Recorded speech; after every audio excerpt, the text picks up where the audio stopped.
I welcome you all world affairs. Now Commonwealth games 2022 finally खत्म हो चुका है। इंडिया के टोटल मेडल आप अगर देखो तो हैं 61। इनमें से आपको दिखेंगे 22 गोल्ड है। ओवरऑल मैं कहूँगा अच्छी परफॉर्मेंस है, मगर आपने बहुत से आर्टिकल शायद देखे होंगे ऑनलाइन, वहां पर कहा जा रहा है कि ये टर्निंग पॉइंट है इंडियन एथलीट्स के लिए और ये इंडिया की बेस्ट एवर परफॉर्मेंस है कॉमनवेल्थ गेम्स 2022 में। मगर कुछ लोग कह रहे हैं कि नहीं, इंडिया ने एक्चुअली 2010 में ज्यादा अच्छी परफॉर्मेंस दी थी कंपेयर टू 2022। तो इस वीडियो में हम बात करेंगे कि under which prime minister India की सबसे बेहतरीन परफॉर्मेंस गई है कॉमनवेल्थ गेम्स को लेकर।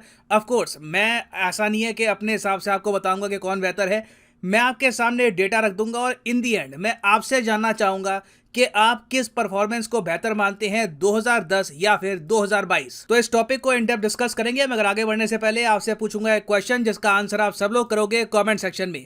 क्वेश्चन यहां पर यह है कि भारत के 14th वाइस प्रेसिडेंट रिसेंटली कौन इलेक्ट कर दिए गए हैं। ये हैं यहाँ पे आपकी ऑप्शंस, जगदीप धनखड़, आरिफ मोहम्मद खान, कल्याण सिंह या फिर शिवराज पाटिल। कमेंट सेक्शन में करिए उत्तर, सही आंसर मैं आपको दूंगा वीडियो के एंड में। नाउ पहली बात तो कॉमनवेल्थ गेम्स ये बहुत ही इंपॉर्टेंट गेम्स होती है। बताया जाता है कि ओलंपिक्स और एशियन गेम्स के बाद ये अपने आप में बिगेस्ट गेम्स है। दुनिया भर में बहुत से देश हैं जिनके एथलीट्स यहाँ पर पार्टिसिपेट करते हैं, मगर यहाँ पे आप पूछेंगे अमेरिकन और चाइनीज एथलीट्स यहाँ पर मिसिंग क्यों थे।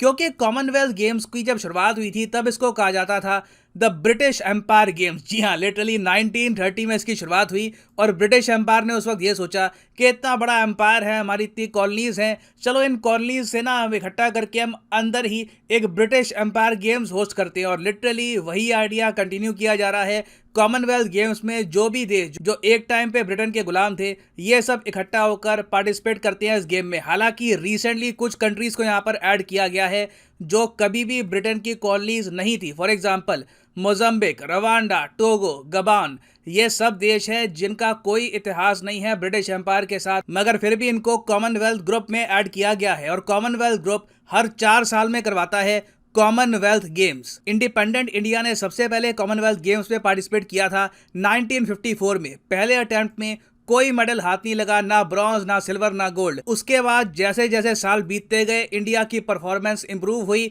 और फिर एक बहुत ही इंपॉर्टेंट साल आता है इंडिया की स्पोर्टिंग हिस्ट्री में। यह साल था 2010। 2010 में देखिए भारत ने होस्ट किए थे कॉमनवेल्थ गेम्स और होम एडवांटेज हमको मिला।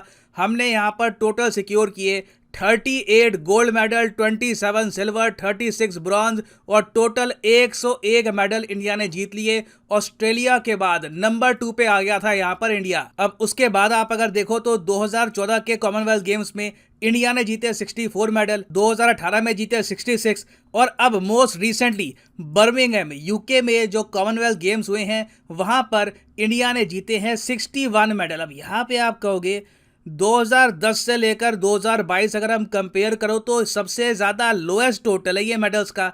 फिर भी लोग क्यों कह रहे हैं कि इस बार की परफॉर्मेंस बहुत ज्यादा बेहतरीन है, कमाल कर दिया हमारे एथलीट्स ने। तो यहाँ पे आपको समझना होगा कि रीजन क्या है, क्यों 2010 में हमने इतने सारे मेडल सिक्योर किए थे। देखिए सबसे बड़ा रीजन है यहाँ पर कि 2010 में ना जिन स्पोर्ट्स में इंडिया हिस्टोरिकली स्ट्रांग रहा है उनको इंक्लूड किया गया मेडल इवेंट्स में, जैसे कि शूटिंग, आर्चरी, टेनिस। ये तीनों इवेंट 2022 के कॉमनवेल्थ गेम्स में नहीं थे। और आप सोच कर देखो 2010 में ना हमारे 30 मेडल आए थे शूटिंग से, 8 मेडल आए थे आर्चरी से, 4 मेडल आए थे टेनिस में। जी हाँ, टेनिस में हमने बड़ा अच्छा परफॉर्म किया था। सानिया मिर्जा ने जीता रहा सिल्वर और सौमदेव देववर्मा ने जीता रहा gold. India performed exceptionally well in 2010। हालांकि मुझको एक बात यहाँ पर यह भी मेंशन करनी पड़ेगी कि सिंस ये कॉमनवेल्थ गेम्स इंडिया में हो रहे थे तो बहुत सारे ब्रिटिश एथलीट्स ने स्किप कर दिया इस इवेंट को। कुछ लोगों ने कहा कि देखिए जो फैसिलिटीज़ हैं ये बढ़िया नहीं होगी, इंडिया डेवलपिंग कंट्री है, तो स्टीरियोटाइप्स थे। इस वजह से कई एथलीट्स थे ऑस्ट्रेलिया के, यूके के, वो इंडिया में नहीं आए। तो इसका भी एडवांटेज इंडिया को कहीं ना कहीं मिला। तो इवन दो इस बार शूटिंग, आर्चरी, टेनिस और रेसलिंग की एक फॉर्म होती है जिसको हम कहते हैं ग्रीको रोमन रेसलिंग, ये सब 2022 का पार्ट नहीं थे, तब भी इंडिया की इतनी बढ़िया परफॉर्मेंस है, इसलिए इसको कहा जा रहा है कि ये अब तक की सबसे बेहतरीन परफॉर्मेंस है इंडिया की एट द कॉमनवेल्थ गेम्स। अब यहाँ पे आप मुझसे पूछेंगे वेट, इंडिया इतना बड़ा कंट्री है, कॉमनवेल्थ कंट्रीज में हमारा इतना इन्फ्लुएंस है, हमने बोला क्यों नहीं कॉमनवेल्थ कमेटी को कि डालो इन तीनों इवेंट को, यहाँ पर तो मेडल स्कोर करते हैं। बेसिकली इन इवेंट्स को बाहर निकालने का मतलब यही है कि आप इंडिया को डिसएडवांटेज दे रहे हो। देखो, इंडिया में गुस्सा बहुत था जब इन 3 इवेंट को एक्सक्लूड कर दिया गया कॉमनवेल्थ गेम्स से। इंडिया ने एक बार को कॉमनवेल्थ गेम्स को बॉयकॉट करने का भी सोचा, मगर बाद में ना कॉमनवेल्थ गेम्स कमेटी ने इंडिया को एक ऑफर दिया और इंडिया ने वो ऑफर एक्सेप्ट कर लिया। वो ऑफर ये था कि शूटिंग और आर्चरी इवेंट्स ना इंडिया में होस्ट किए जाएंगे। कितना इंटरेस्टिंग ऑफर है। पूरी कॉमनवेल्थ गेम्स होंगी यूके में, ठीक है, बर्मिंघम में, मगर 2 इवेंट शूटिंग और आर्चरी ये होंगे इंडिया में। ये सारे कॉमनवेल्थ ग्रुप के जो कंट्रीज हैं इनके एथलीट इंडिया में आएंगे, चंडीगढ़ में आएंगे और यहाँ पर इंडिया होस्ट करेगा इन इवेंट्स को।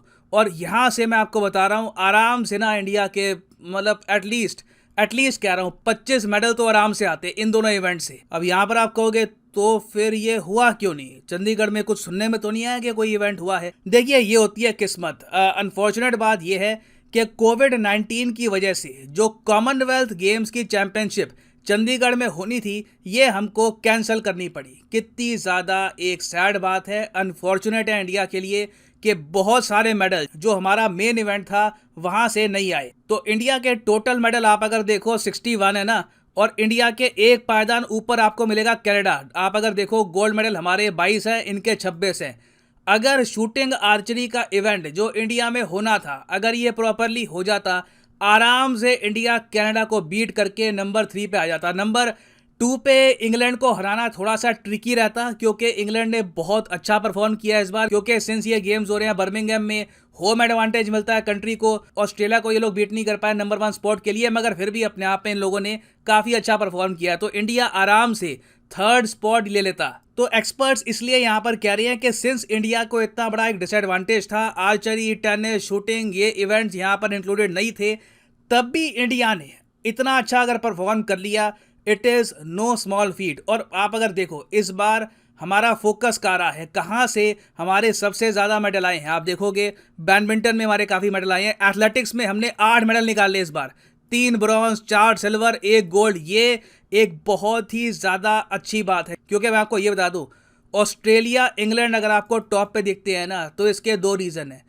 ये लोग बहुत सारे मेडल कमाते हैं स्विमिंग और एथलेटिक्स में, सबसे ज़्यादा मेडल होते हैं इन दोनों इवेंट में। तो इंडिया ने यहाँ पर अपना खाता खोला है, तो इससे लोग काफ़ी हद तक एक्साइटेड है और उम्मीद है कि इन द फ्यूचर एथलेटिक्स में इंडिया और अच्छा परफॉर्म करेगा। उसके अलावा और जगह आप अगर देखो तो boxing, weight lifting, table tennis, यहाँ से भी काफ़ी हमारे मेडल आए हैं। ऑब्वियसली सबसे ज़्यादा मेडल हमारे आए हैं रेसलिंग में, टोटल 6 गोल्ड मेडल तो हमको रेसलिंग से ही मिल गए। और अगर हम बात करें एथलीट्स की, तो मेल एथलीट यहाँ पर लेके आए हैं 35 मेडल और फीमेल एथलीट्स लेके आई हैं यहाँ पर 23 मेडल, और मिक्स्ड यहाँ पे है 3। अब मिक्स का मतलब समझ लो, यहाँ पर आगे बढ़ने से पहले मिक्स का मतलब यह है कि जहाँ पर मेल फीमेल एथलीट्स ने दोनों ने मिलकर परफॉर्म किया है। फॉर एग्जांपल टेबल टेनिस में आपने देखा होगा इंडिया को मिला gold medal mix table tennis event में। और स्टेट वाइज अगर हम बात करें तो हरियाणा, पंजाब, दिल्ली, झारखंड, महाराष्ट्र, यहाँ से बहुत सारे मेडल आए हैं। बाकी स्टेट्स ने भी कॉन्ट्रीब्यूट किया है, मगर हरियाणा, पंजाब का अलग से आपको देखना पड़ेगा। कमाल का कॉन्ट्रीब्यूशन है इन दोनों स्टेट्स का। और इंडिया के आसपास के जो देश है उनकी यहाँ पर क्या पार्टिसिपेशन रही, उन्होंने कितने यहाँ पर मेडल जीते। देखिए, मैं कहूँगा इंडिया की आसपास की कंट्रीज़ ने भी इस बार थोड़ा बहुत अच्छा परफॉर्म किया है। बांग्लादेश को कोई मेडल यहाँ पर नहीं मिले, बिल्कुल खाता नहीं खुला, 0 मेडल। पाकिस्तान ने काफ़ी अच्छा परफॉर्म किया इनके हिसाब से, इनके स्टैंडर्ड के हिसाब से। 8 मेडल इनके यहाँ पर आ गए हैं, 2 गोल्ड इन्होंने यहाँ पर निकाले हैं, एक वेट लिफ्टिंग में और एक जैवलिन थ्रो में। जी हाँ, जैवलिन थ्रो में इनके एथलीट अरशद नदीम ने गोल्ड मेडल निकाला है, और साउथ एशिया का जो रिकॉर्ड था जैवलिन थ्रो का ये भी ब्रेक कर दिया 30 मीटर क्रॉस करके। और इवन नीरज चोपड़ा ने भी इनको कंग्रेचुलेट किया है।